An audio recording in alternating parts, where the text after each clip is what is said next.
Hi classmates, this is Donna Zedler, and this is my discussion post for week 1.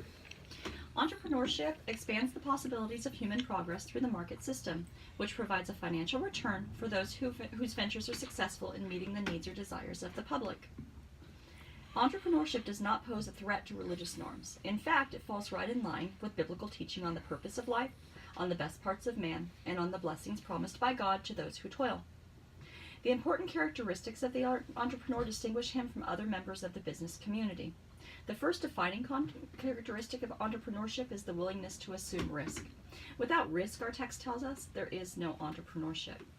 Further, we're instructed that risk must be personally undertaken. I, as a manager of a department for a corporation, am not an entrepreneur, no matter how good my ideas are or my reforms. This risk can mean opportunity cost, which is giving up one good for the sake of another. Many entrepreneurs give up lucrative jobs to pursue their grand ideas.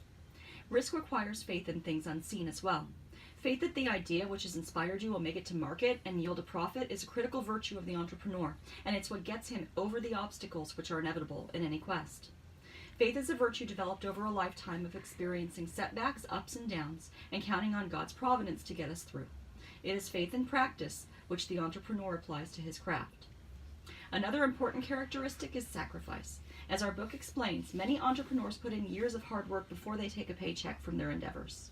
In the meantime, they faithfully take care of their employees who are making their dream happen. They meet the expenses of production and overhead, and they sink their share into bettering their vision. This displays the important biblical virtue of fortitude, the ability to hold on through hard times, keeping positive and attached to your vision. The most important virtue an entrepreneur must possess is honesty. People depend on the entrepreneur not only for a regular paycheck, but also for the integrity of his product and his willingness to stand behind it. In our textbook, instances of railroad magnates who built shoddy track in the quest for a quick profit met with disaster when accidents ensued. A faithful Christian entrepreneur would never endanger another person through his actions in the pursuit of success. Instead, he would desire to maintain the public's confidence. An example of this was Apple's decision last year to offer iPhone replacement batteries at $30 in response to customer sentiments that their older phones had possibly been deliberately slowed down by the company.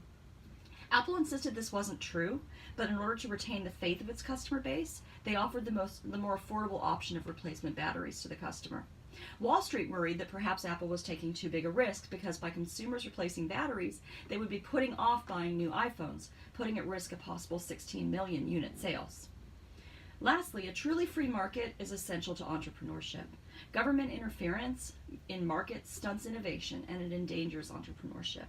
Although it may seem to some that government investment in certain, especially infrastructure-based markets might be a good thing, the very basis of entrepreneurship is personal risk, and one doesn't take risk with other people's money. Free markets, in my opinion, are an expression of the truth and order expressed biblically in God's plan for the world. Is the rational self-interest that Adam Smith wrote about contrary to Christianity? Our text opines no, that success is a measure of virtue and a promise of God. Wealth is not evil, and in fact, entrepreneurs bring good to the world through their works. The pursuit of profit is to seek a sign from the market of success in your venture.